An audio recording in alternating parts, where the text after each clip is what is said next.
नमस्कार, PTC news देख रहे सभी दर्शकों का स्वागत। मैं हूं आपके साथ अतुल वर्मा, लेकर हाजिर हूं प्रदेश की तमाम खबरों का हाल। बुलेटिन की शुरुआत करेंगे, लेकिन सबसे पहले एक नजर हेडलाइंस पर। रोहतक के मदीना में युवती की हत्या के मामले में लव जिहाद के एंगल का खुलासा। युवती के परिजनों का आरोप, युवक सलीम ने संजू बनकर बेटी को प्रेम जाल में फंसाया। मुख्यमंत्री नायब सैनी ने किसानों की फसल खरीद को लेकर अधिकारियों को दिए साफ निर्देश। कहा, एक एक दाने की जल्द एमएसपी पर खरीद करें सुनिश्चित। पराली के मुद्दे पर मंत्री महिपाल ढांडा का बयान। कहा, पराली ना जले इसके लिए सरकार ने उपलब्ध करवाई सुविधा। प्रदेश के किसान है समझदार। सिरसा के शहीद जवान जीवन सिंह को पैतृक गांव में राजकीय सम्मान के साथ दी गई अंतिम विदाई। श्रीनगर में हुए आतंकी हमले में हुए थे शहीद। और कांग्रेस विधायक अशोक अरोड़ा ने हरियाणा विधानसभा के नए स्पीकर और डिप्टी स्पीकर को दी बधाई। फसल खरीद और पराली के मुद्दे पर भी बोले।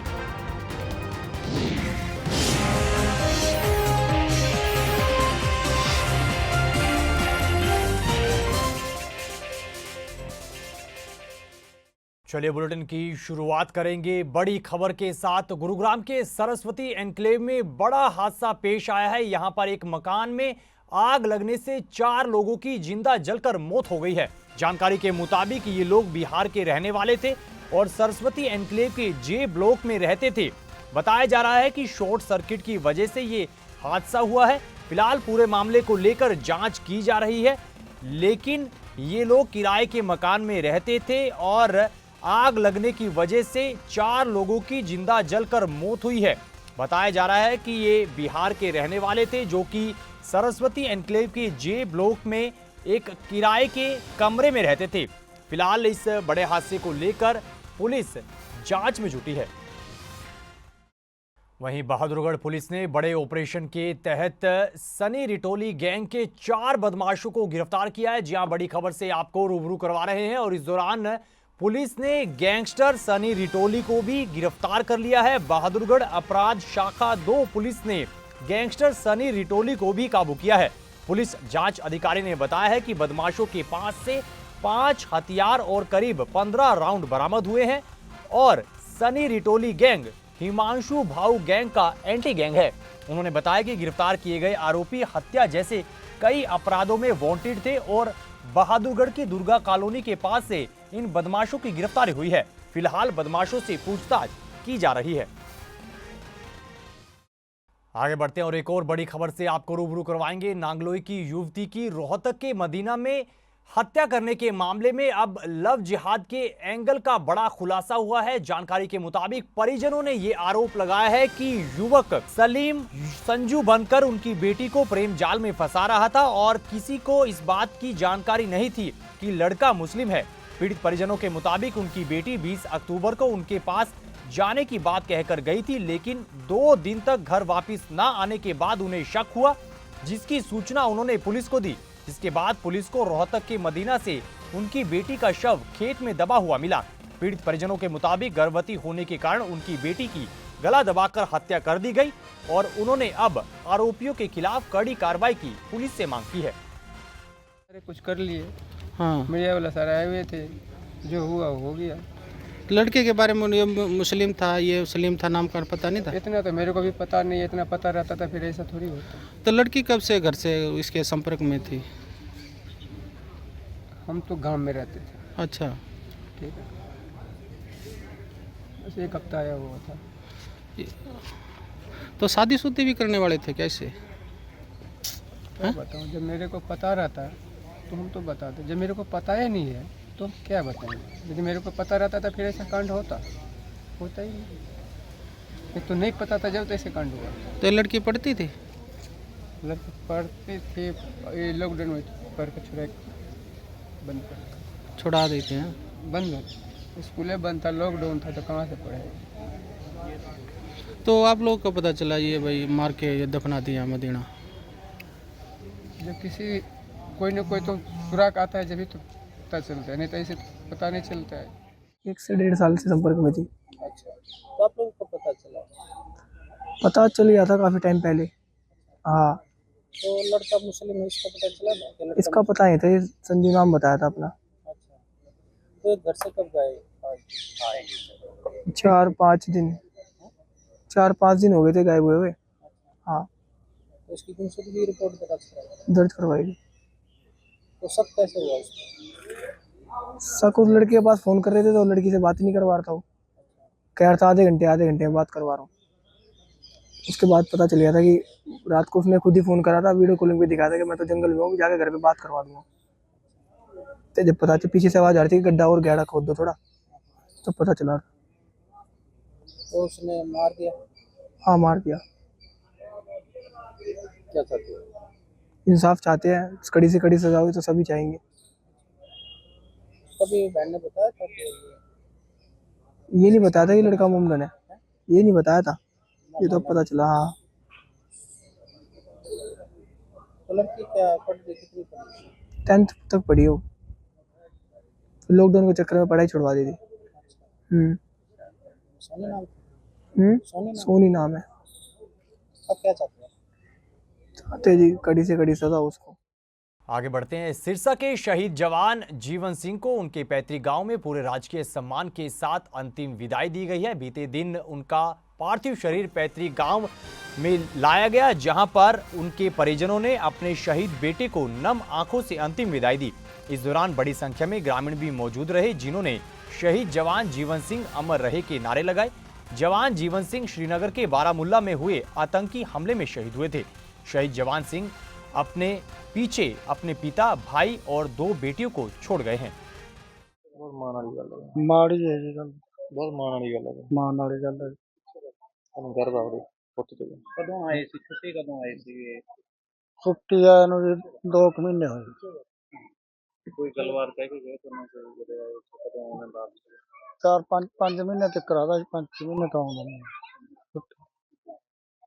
ਹੁਣ ਕਦੋਂ ਗੱਲ ਹੋਈ ਸੀ? ਕਦੋਂ ਦੇ ਨਾਲ? ਹੁਣ ਜੀ ਕੱਲ ਹੀ ਹੋਈ ਸੀ।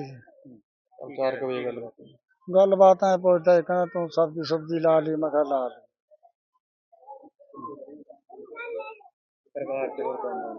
ਪਰਿਵਾਰ ਚ ਜੀ ਘਰ ਵਾਲੀ ਹੈ ਮੇਰੇ, ਮੈਂ ਤੇ ਉਹਦੇ ਘਰ ਵਾਲੀ ਹੈ ਜੀ ਜੀਵਨ ਦੇ, ਤੇ 2 ਕੁੜੀਆਂ ਜੀ, ਇੱਕ 2 ਸਾਲ ਦੀ ਹੈ, ਇੱਕ 4 ਸਾਲ ਦੀ है।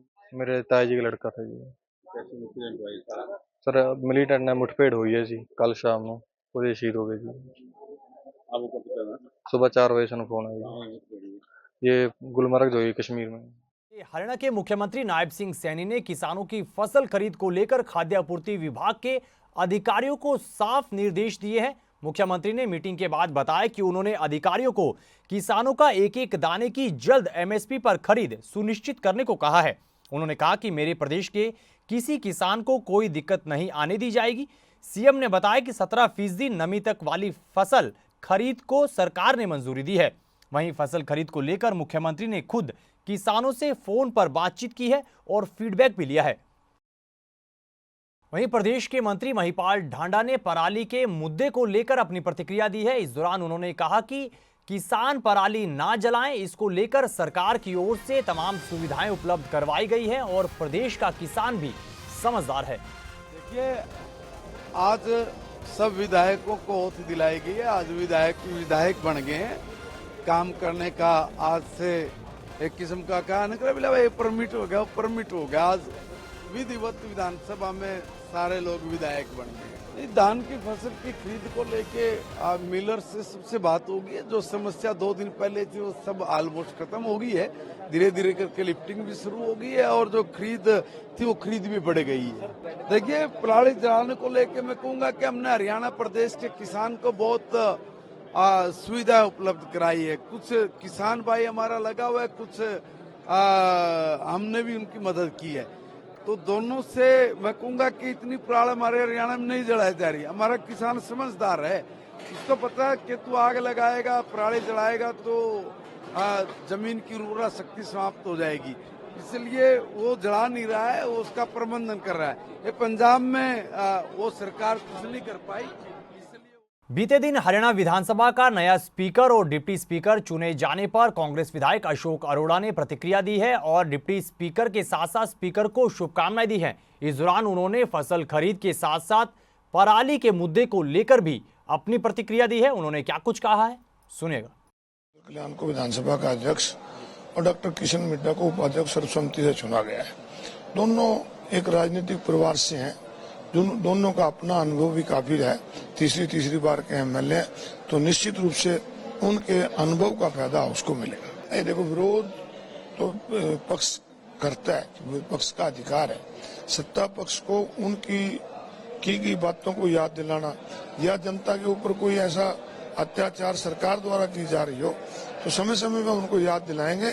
विरोध के लिए विरोध नहीं करेंगे, परंतु जनता के अधिकारों के लिए विरोध। बहुत चिंताजनक है, वहाँ लगभग हमारे 10 लाख युवाओं का भविष्य धूमिल हो चुका है जो वहाँ स्टडी वीजा पे गए हैं।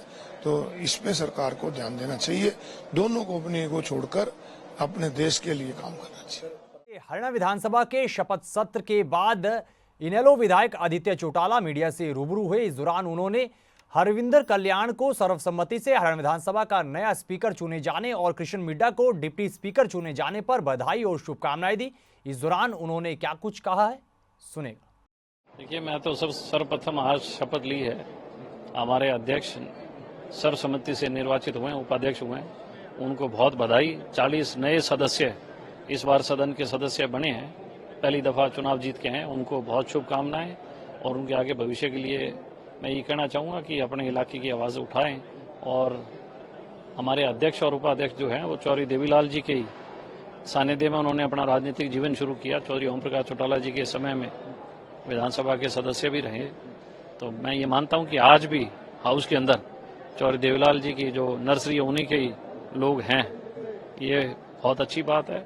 और इंडियन नेशनल लोकदल हमेशा जनता की लड़ाई लड़ती है, इस दफा भी हम लोग। देखिए, मैं एक ही बात कहूँगा कि मुझे लग रहा है कि दिल्ली के मुख्यमंत्री अरविंद केजरीवाल के बयान पे हरियाणा के मुख्यमंत्री ने संज्ञान लिया।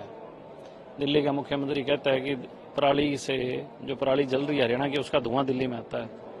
सबसे ज़्यादा पराली पंजाब में जल रही है। और मैं ये कहना चाहूँगा कि एक मुख्यमंत्री के कहने के बाबत अगर हरियाणा के मुख्यमंत्री हरियाणा के किसानों पे पर्चा दर्ज करते हैं तो ये अच्छी चीज़ नहीं, निंदनीय है। हरियाणा सरकार जनता की लिए भलाई के लिए काम करे। लोगों ने अगर इनको इलेक्ट किया है तो इसीलिए किया है कि ये लोगों की जन भलाई काम करेंगे, ना कि मुकदमे दर्ज करने का काम करेंगे। आप आज एक चीज देखिए, स्टबल बर्निंग हो क्यों रही है?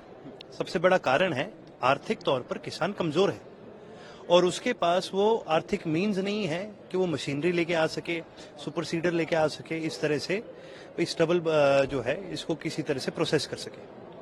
और जब आप उसका रेड कार्ड बना दोगे और 2 साल का उस पर बैन लगा दोगे तो आप आर्थिक तौर पर उस किसान को और कमजोर कर रहे हो। तो इसमें समाधान कहाँ हुआ, मेरे को ये बताइए। समाधान तभी आ सकता है जब आर्थिक तौर पर किसान को मजबूत भी किया जाए और उसके साथ साथ इंफ्रास्ट्रक्चर के तहत किसान को एक मजबूती दी जाए। हर हलके के अंदर ब्लॉक लेवल पे, मैं तो कहूँगा ब्लॉक से भी ज्यादा जोन लेवल पर किसानों को एक बड़ी सब्सिडी पर सुपर सीडर दिया जाए या फिर एक कमेटी बनाई जाए ताकि इस स्टबल को प्रोसेस भी कर सके और साथ ही साथ अच्छी तरह से इसका कोई समाधान भी निकल सके। इस खबर के साथ फिलहाल इस बुलेटिन में इतना ही, लेकिन पीटीसी न्यूज पर खबरों का सिलसिला बदस्तूर जारी है। आप बने रहिए पीटीसी न्यूज के साथ। फिलहाल के लिए दीजिए इजाजत, नमस्कार।